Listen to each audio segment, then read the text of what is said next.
Vincent, Frederik, Minik, Alexander. Jeg døber dig i Faderens og Søndens og Helligåndens navn.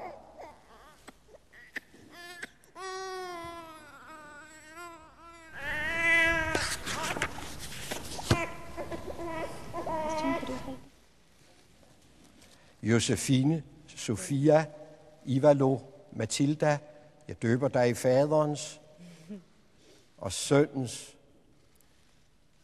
og Helligåndens navn.